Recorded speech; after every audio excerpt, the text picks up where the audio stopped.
This is Robert Martellacci, the Mindshare Learning Report, Canada's Learning and Technology e-magazine. And welcome to This Week in Canadian EdTech as we prepare for the upcoming 15th Canadian EdTech Leadership Summit. 35 days to go. We're honored to have a past presenter from the McGill Summit a couple of years back.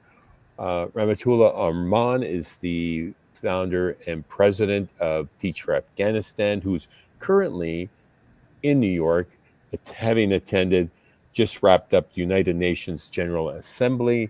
He's going to give us some insights on the conference, what perspective he garnered on the future of AI was one of the sessions. He is an MBA graduate. He has a certificate from the United Nations on diplomacy and is very passionate about the future of learning and making an impact on a world stage. And we're happy to have him here today. Thank you for joining me. And thank you for stepping up again to speak at our summit this year, coming up in October 31st and November 2nd. How are you, Arman, today? Thank you very much, Robert. Thank you for having me. I'm glad I'm speaking with you again. And I loved the opportunity that I was able to speak at one of your events as key speaker, and very much looking forward to speak in this upcoming conference of Mindshare. Well, you bring a different lens to the equation, and I really value your passion and impact that you're making with your not-for-profit. And it's never been a more exciting time and important time to be in education, because countries who have strong education systems are the ones who really thrive, and it makes a difference. Talk to me about your experience at the UN. I've never been, and how many people attended? Paint a picture for me. I saw one of the photos that I'd love to share in our next report.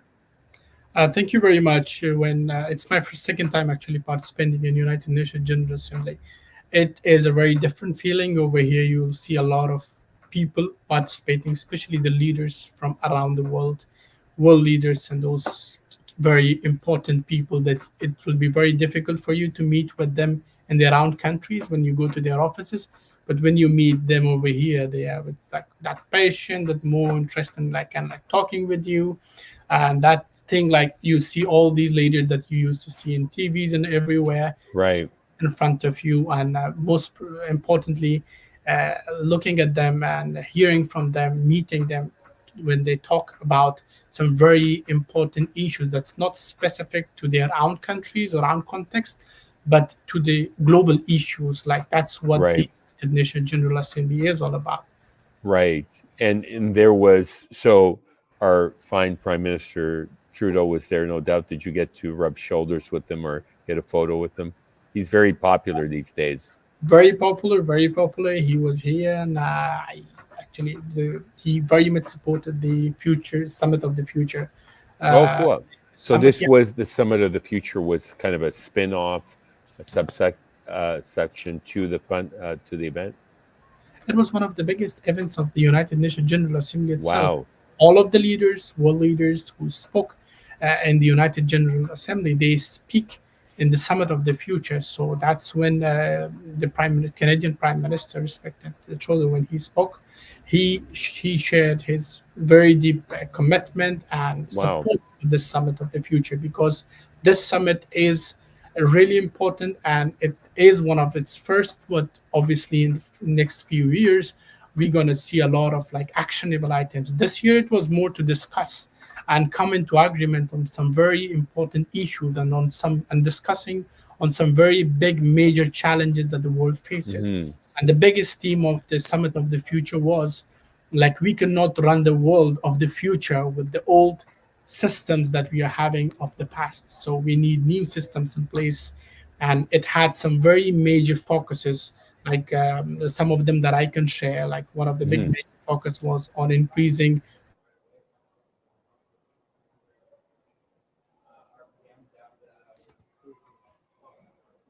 lot of there needs to be better cooperation between the countries.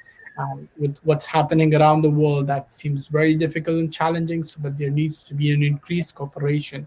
The second very important major issue that was discussed among these leaders during of the future and this United Nations General Assembly was about promoting peace, because as what's happening right now in Middle East, in Afghanistan, in Ukraine, around the world, we need to be in peace to be able to think of a better future. So what some of the strategies, some of the agreements these world leaders needed to make in order to bring peace to the world so we can have a better future. The third, very important, I think something that's very much connected to the great work that you're doing at Mindshare and the conference that you're having, it was regarding the AI and how it needs to be regulated. And that's specific to that. There was three important points in AI. That was first, it needs to be regulated, because if it's left by its own the way it is, then it would have some of its dangers. So it needs to be regulated. There needs to be some very good systems to be put in place to make sure its usage is safe and it's benefiting people.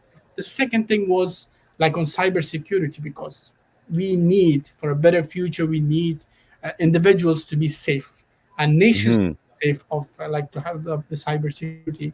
And the third focus on technology as part of the summit of the future was on this like increased hate speeches and this false information that's surrounding social media and everywhere else. So for the future that we are expecting, we need to control that. We need to make sure this fake information, this hate speeches, this hate spread, and also beside that, this the social media where we see misinformation surrounding, that needs to be controlled. So that was the third important part.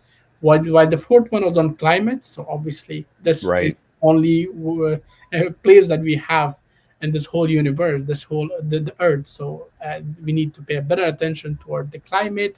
So some good policies, good system change that needed to be placed on climate regard. And the very last one that I can share was about the future generation. So when you are talking about the future, obviously we are talking about the people, the young leaders. So in the future, so the future generation, how do you want to have a better future generation who is capable of bringing a better world or building a better world that maybe we couldn't?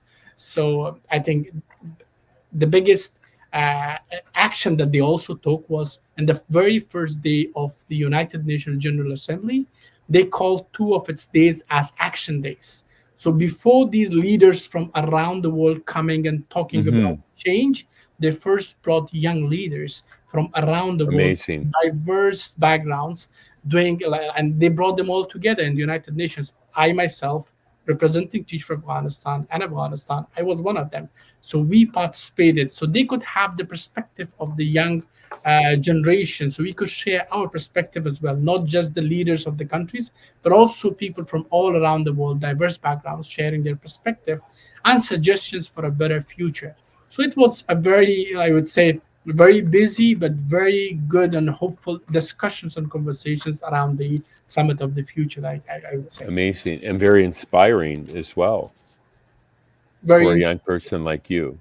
Yeah, very inspiring. And because I had participated, as I told, it's my second time. So the first time I participated, it was mostly about discussing the current issues and the things of the past, some of the future when it comes to sustainable development goals. But this whole this year, the United Nations General Assembly was all focused about the summit of the future, about the future and the current system that needs to be improved, as I say, those are important. So it was an interesting, I would say, a very new way of talking about the future and an actionable way. This year, more of discussion and suggestions. Hopefully, it will turn into agreements, and at some point, it will be implemented and to improve this. Like when we're talking about the future. Absolutely. And speaking of action, the UN Sustainability Goals are something that we really embrace through our Schools of the Future Challenge contest in helping kids solve real world problems, because this is the reality. And I want to get one of those UN pins. It's got the 17 goals, the very colorful. And and I've seen, many world leaders wearing it. And if you happen to have one, bring one back for me. But I'm going to order some, and because what you described around AI is the need to help upskill, if you will, our young people around, digital citizenship, digital literacy, the global ecosystem, and the preparing our kids for a future that isn't really clear is something that we embrace around C21 Canada and the 7Cs, communication, collaboration, critical thinking, all computer skills, all collaboration, all those essential skills we talk about have never been more relevant today, given what you've experienced at the UN. Thoughts? Indeed, I would say very much as you mentioned. So first on this SDG badge, I Yeah. had I had one with myself, and obviously I'm gonna bring one with you. Yeah. As you mentioned about the SDGs, yes, SDG is very deeply connected with this vision of the summit of the future because it was what was said very much years before, and that I would say, I don't know if we should be happy for this or not, but the deadline for the SDGs that was 2030 is almost approaching, and when we compare about the vision that we had, that the world had for this and the achievements around the world, I would say it still faces a huge gap of what was expected and what has been achieved. And as you mentioned about the AI, so I think even during the conference itself and in all major side events, it was very much emphasized on this that when we are talking about the future, we are talking about technology, we are talking Hmm. about AI and the role it's going to play in every single aspect of the lives of children, people of all ages. And when it comes especially to SDG force, education, quality education, that you also referred, and something that we work within this range, it was again every single country, and you would see them highlighting the very important role that AI could play in promoting a better education, especially right now that you see a lot of these challenges in Middle East, around the world. A lot of these kids who you cannot provide every single of one of them with these expensive schools, buildings, and spending on all those, so reaching out to each and every one of them. But AI technology could make that very much possible. It could help millions and millions of children around the world to benefit from them. We saw some very good examples from Africa itself. We also saw some very young kids from African countries, from Asian countries, who had developed these softwares, who had developed these new models of education models with the use of technology. So you could see a lot of hopes that technology is enabling a lot of people and some very much Right. under these societies and countries. So it is helping, and there's a very huge hope that AI will play a very important role. I think that was also very important that during the summit, the Right. focus was on making sure it is benefiting people, but all those threats that it could have, that Right. we understand those and we make sure it is, but in a way, controlled, and it's provided in a safer way to the world, so the world benefits. Right. Like any technology, there are always challenges, right? Whether it's Google or the iPad or new innovations that came along. Like, so one of the superintendents who was speaking at our summit, Tom D'Amico, the director of education in Ottawa, compared it to the innovation of the book and the democratization of learning, was what the innovation of the book did, number of centuries ago. Fast forward to today, the transformation that we're going to experience from AI is still not clearly known. So that's why the skills are important. But as you alluded to, there are innovations in Africa and around the world that's leveling the playing field and some countries are able to leapfrog ahead by embracing AI effectively without, ignoring the perils and the challenges that goes with it around, data privacy and just understanding what's real and what's not real. But I'm so excited for you to have been part of this journey and to be coming to our summit and sharing more insights is really exciting, Rahmatullah. And I'm honored to have had the time with you today to kind of debrief as the excitement unfolds, having just been there. I know what conferences are like. And I was going to reference, it's a movement, right? The UN SDGs is a movement. And movements don't happen overnight, although AI can help accelerate and leverage that. But that's what we're really trying to do. What we have created here, and you've been a part of our community, is that people thrive when they're surrounded by, inspiring people, inspiring learning environments, and have the tools to be successful. And that's what we do. We help nurture the future work and learning, and we're passionate about that and mentorship. And Afghanistan is lucky to have a leader like you, who is very passionate about education and making an impact. And we're looking forward to having you back, in Toronto and speaking at our summit, October 31st and November 2nd. Final thoughts to share as you. Thank you very much. Thank you. Thank you for the wonderful words that you shared. I'm also very, very excited and very much looking forward to speaking in your conference.